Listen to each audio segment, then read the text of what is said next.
여기에 모인 여러분들을 주님의 이름으로 축복합니다. 우리 함께 사도신경으로 우리의 신앙을 고백하시겠습니다. 전능하사 천지를 만드신 하나님 아버지를 내가 믿사오며 그 외아들 우리 주 예수 그리스도를 믿사오니 이는 성령으로 잉태하사 동정녀 마리아에게 나시고 본디오 빌라도에게 고난을 받으사 십자가에 못 박혀 죽으시고 장사한 지 사흘 만에 죽은 자 가운데서 다시 살아나시며 하늘에 오르사 전능하신 하나님 편에 앉아 계시다가 저리로서 산자와 죽은 자를 심판하러 오시리라. 성령을 믿사오며 거룩한 교회와 성도가 서로 교통하는 것과 죄를 사하여 주시는 것과 몸이 다시 사는 것과 영원히 사는 것을 믿사옵나이다. 아멘. 하나님 아버지, 오늘도 새날 주심을 감사합니다. 오늘 하루 하나님 말씀 안에서 하나님의 가치관으로 살아가게 하여 주시옵소서. 수많은 세상의 그 선택과 결정들 가운데 우리의 생각과 우리의 판단이 아닌 하나님이 주시는 그 마음과 하나님의 말씀으로 선택해 하여 주시옵소서. 더욱이 2023년 한 해를 다 보내고 있습니다. 부족했던 것 있고 보완해야 될 것 있고 충분했던 것 있습니다. 하나님의 은혜를 다시 한번 기억하면서 새해를 잘 준비해서 또 하나님의 일들을 잘 감당할 수 있게 우리 한 사람 한 사람을 하나님께서 인도하여 주시옵소서. 예수님의 이름으로 기도드렸사옵나이다. 아멘.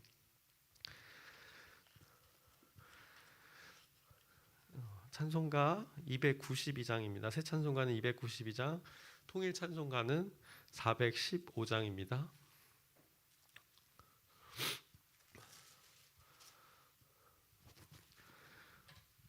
주 없이 살 수 없네 죄인의 구주여, 그 귀한 보배 피로 날 구속하소서.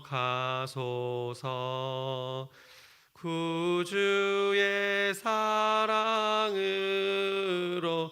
흘리신 보혈이 내 소망 나의 위로 내 영광 됩니다. 주 없이 살 수 없네 나 혼자 못 서리.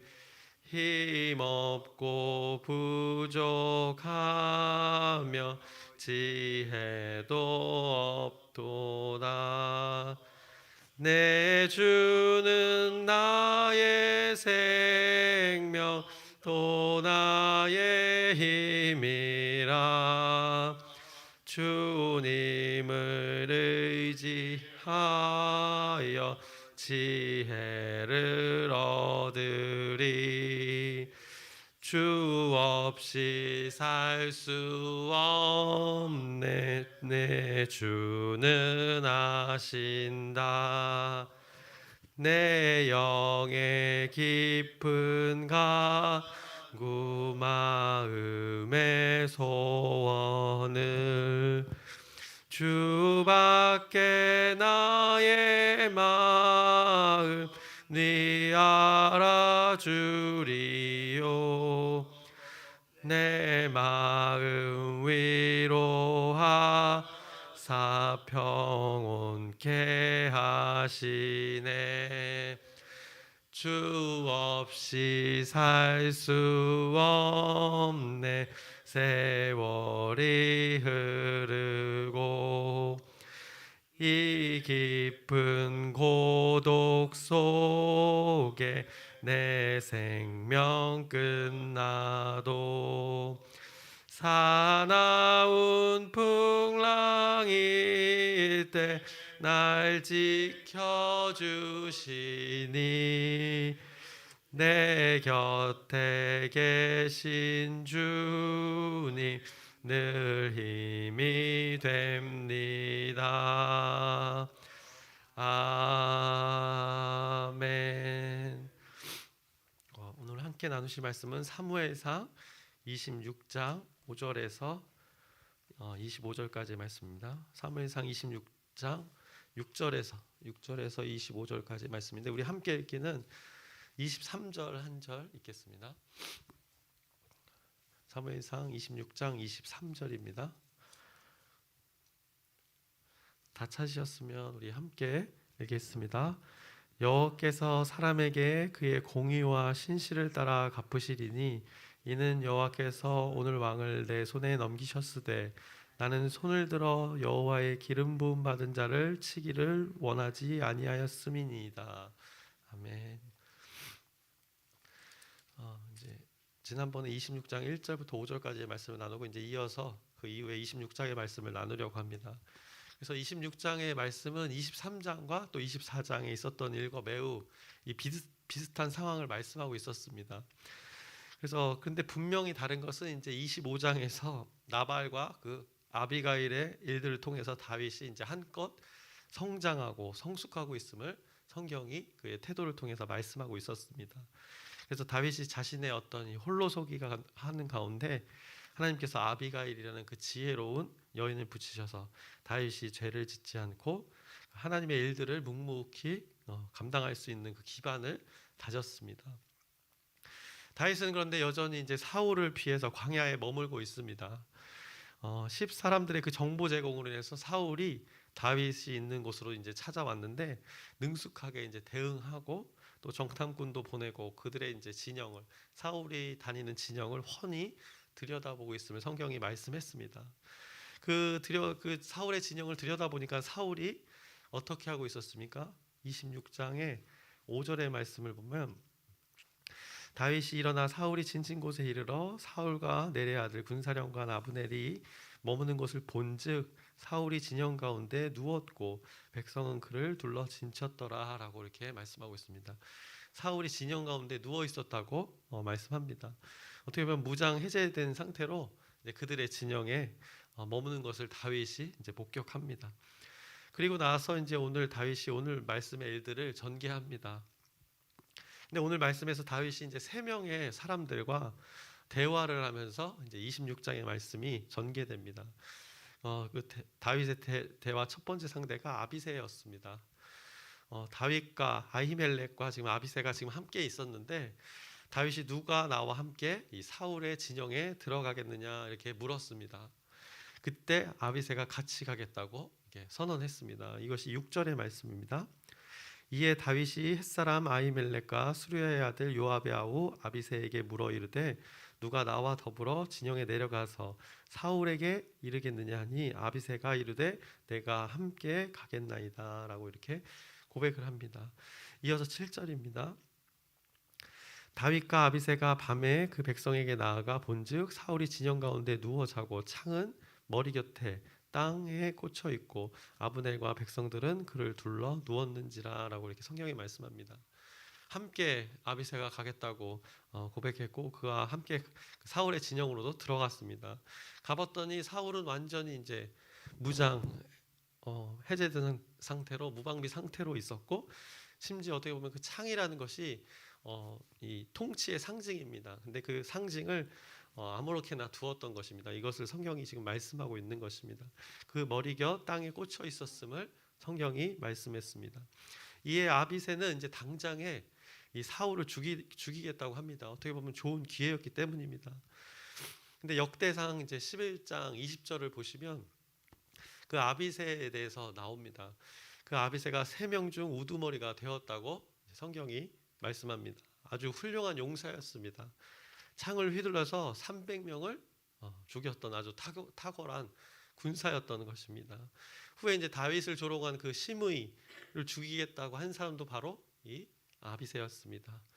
그러기에 오늘 무방비인 이 사울을 자기가 단번에 죽이겠다고 다윗에게 말합니다.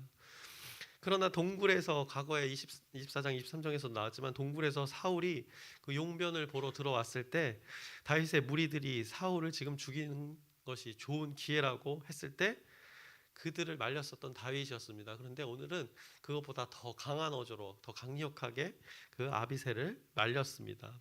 그러면서 다윗은 다시 한번 그 기름 부음 받은 자에 대한 그 존경, 그 기름 부음을 하시는 그 하나님에 대한 그 권위를 인정하는 그 행동을 그가 그 사울을 죽일 수 있는 기회에서 다윗이 그렇게 아비새를 말리는 것입니다.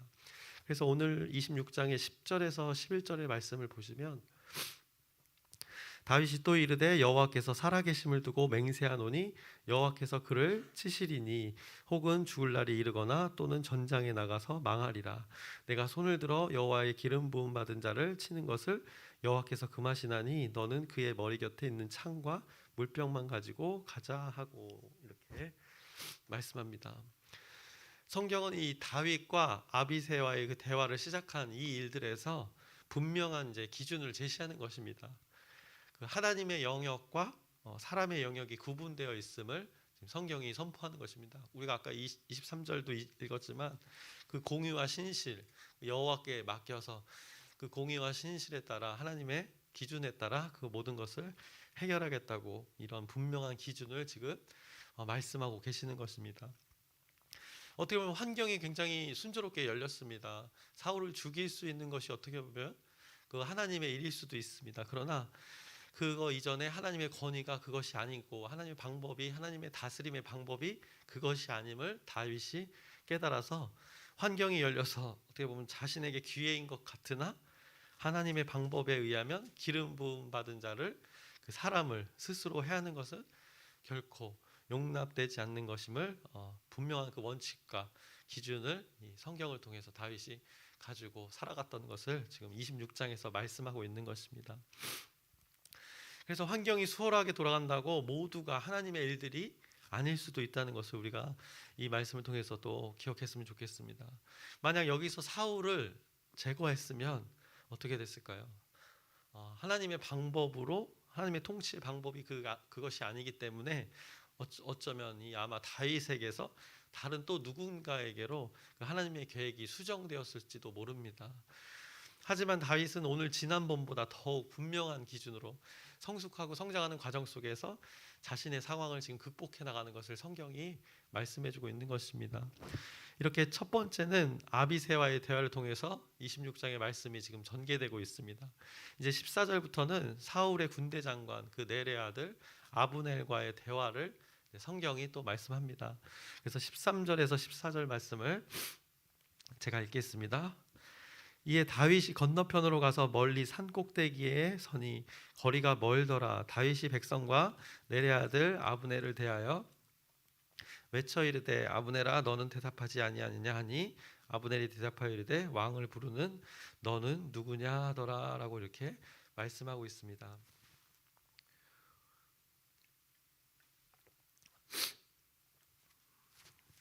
이제 산 꼭대기에 가서 올라가서 아브넬에게 외쳤던 것입니다. 이스라엘의 광야는 어떻습니까? 뭐 풀조차 우리가 사진으로 봤지만 깊은 골짜기와 산이 굉장히 많습니다. 그래서 아마 골짜기를 두고 서로 마주보는 그 꼭대기에서 서로 아마 소리치면서 대화를 했을 것입니다. 소리가 들릴 정도로 어떻게 보면 가시적인 거리가 가능했던 것입니다. 깊은 골짜기이기 때문에 이렇게 골짜기가 있다면 이쪽에서 이쪽 반대편에서 서로 이렇게 메아리쳐 대화를 하면서 지금 주고받았던 상황이 아닌가 이렇게 추측해 볼 수 있습니다. 그래서 광야는 민둥산이기 때문에 또 시야를 가릴 나무도 풀도 없기 때문에 그 모습을 드러내면 아주 잘 볼 수 있는 곳이었습니다. 그래서 사실 직선 거리는 어떻게 보면 가깝고 이렇게 물리적인 거리는 가까우나 공격을 할 수 있는 거리는 안 됩니다. 이 광야가 깊은 골짜기 때문에 내려와서 또 다시 올라가서 이렇게 쫓아가기는 어려웠기 때문에 그 둘 사이가 멀리 이제 꼭대기에서 서로 대화하는 모습을 오늘 성경이 말씀하고 있습니다. 그래서 이 대화에서 상대 아브넬을 다윗이 지적합니다. 사울을 제대로 지키지 않아서 우리가 사울의 창과 그 물병을 가져오게 되었다고 그에게 전합니다.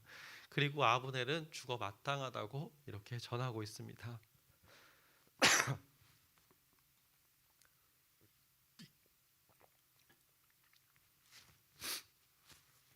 다윗은 그래서 아비새와 이 아브넬과의 그런 대화 내용을 오늘 이 26장에서 마치고 마지막으로 이제 대화하는 대상이 있는데 사울과의 대화입니다.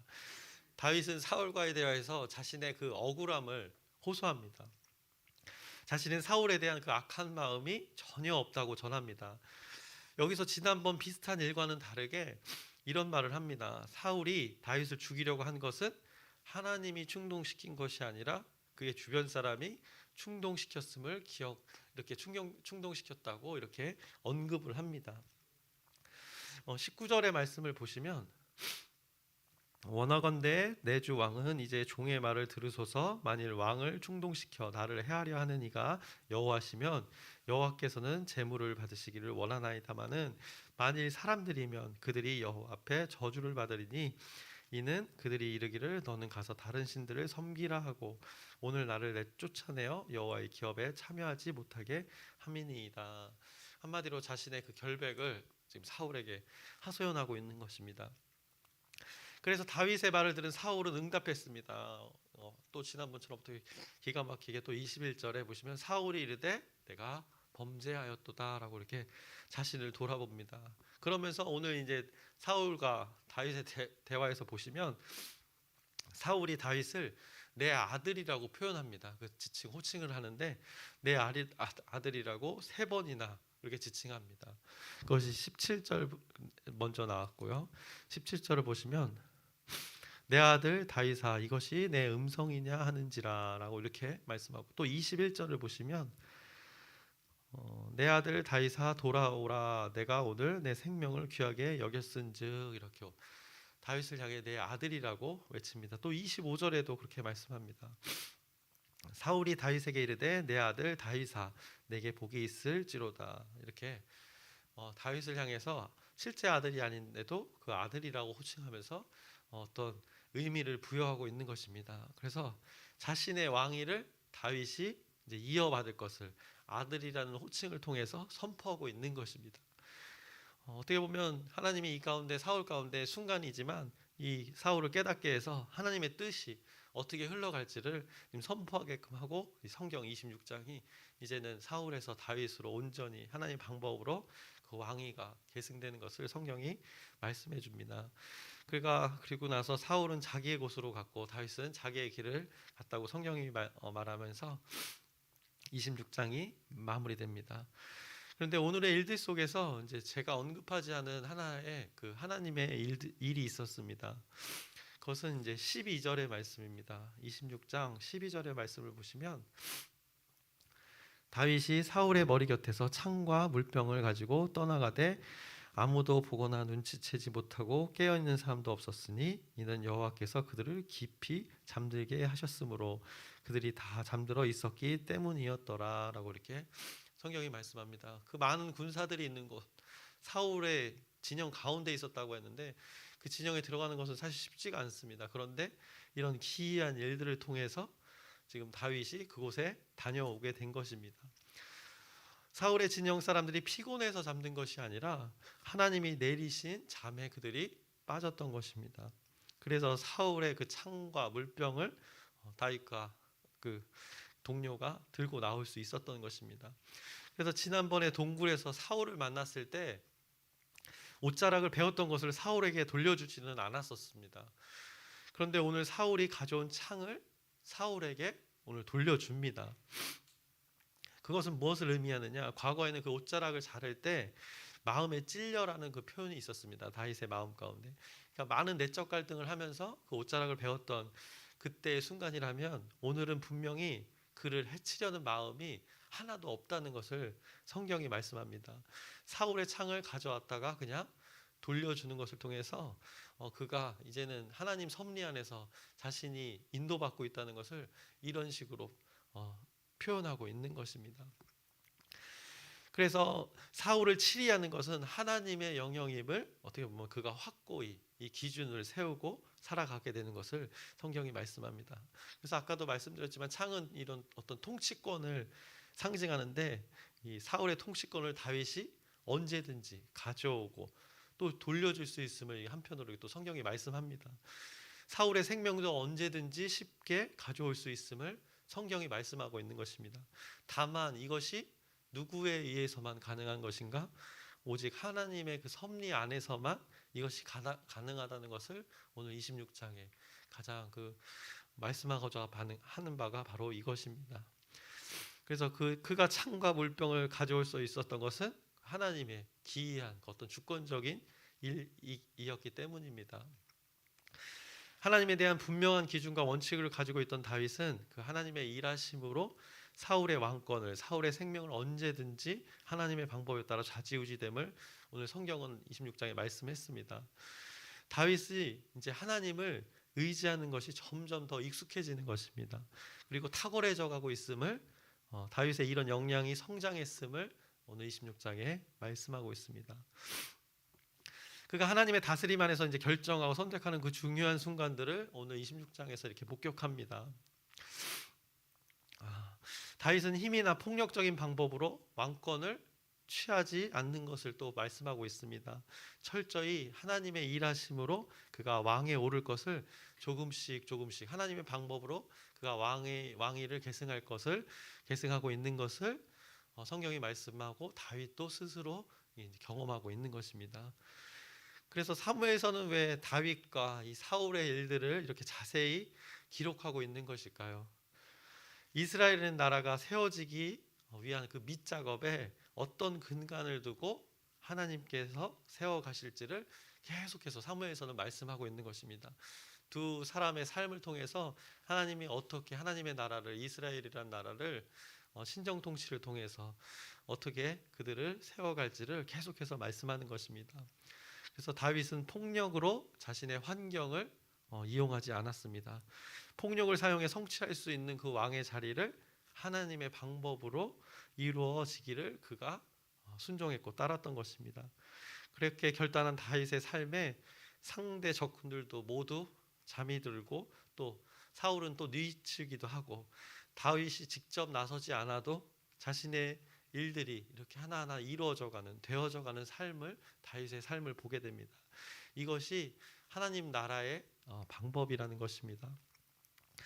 우리는 이제 삶의 다양한 일들 가운데 하나님의 말씀의 그 기준이 분명하게 존재합니다. 여러분들은 잘 아실 것입니다. 그런데 혼란스럽고 그럴싸해 보이는 환경에서도 우리는 언제나 하나님의 말씀의 기준을 붙들어야 하는 것이 당연한 우리 그리스도인의 삶인 것입니다. 그것이 손해일 것 같으나 손해가 절대 되지 않습니다. 지금 사울을 죽이지 않으면 어떻게 보면 평생 도망자의 삶을 살지도 모릅니다. 지금 사울을 죽이지 않으면 평생 기회가 오지 않을 수도 있습니다. 그러나 그런 방법보다 기준과 가치관을 그가 올바로 세우고 이 하나님의 나라를 세워가고 있음을 성경이 선포합니다.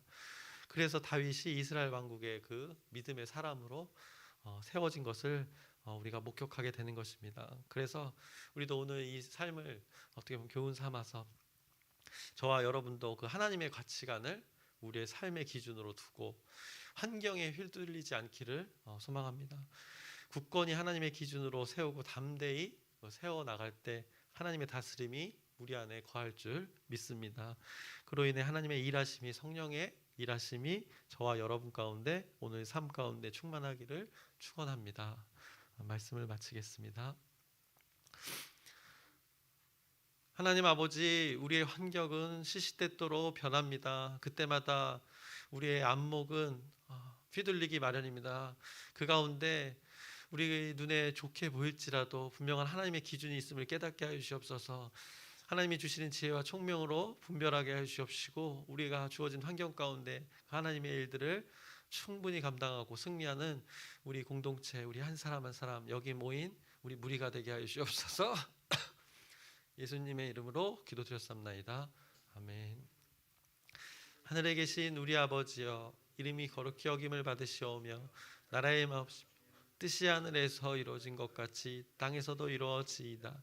오늘날 우리에게 일용할 양식을 주옵시고, 우리가 우리에게 죄 지은 자를 사하여 준 것 같이 우리의 죄를 사하여 주옵시고, 우리를 시험에 들게 하지 마옵시며 다만 악에서 구하옵소서. 나라와 권세와 영광이 아버지께 영원히 있사옵나이다. 아멘. 우리 기도 제목 짧게 나누겠습니다. 이제 돌아오는 주일은 송년 예배로 1부, 2부로 이렇게 예배 드리고, 밤 11시에는 송구영신 예배를 드립니다. 그래서 함께 하셔서 하나님의 일들을 돌아보고 이를 위해서 여러분의 기도 부탁드립니다. 그리고 새 2024년 1월 2일부터 화요일부터 금요일까지 5일까지 우리 특별 새벽 기도회가 있습니다. 이를 위해서도 하나님의 말씀이 선포될 때인데 그 말씀 붙들고 한 해 승리하는 삶 살 수 있도록 여러분의 기도 부탁드립니다. 몸과 마음이 아픈 자들이 있습니다. 영육간에 강건할 수 있도록 여러분의 그 중보기도 부탁드립니다. 그리고 각자의 기도 제목을 하나님께 아뢰고 하나님의 뜻대로 이루어지길 소망하면서 우리 주여 크게 한번 부르짖고 함께 기도하시겠습니다.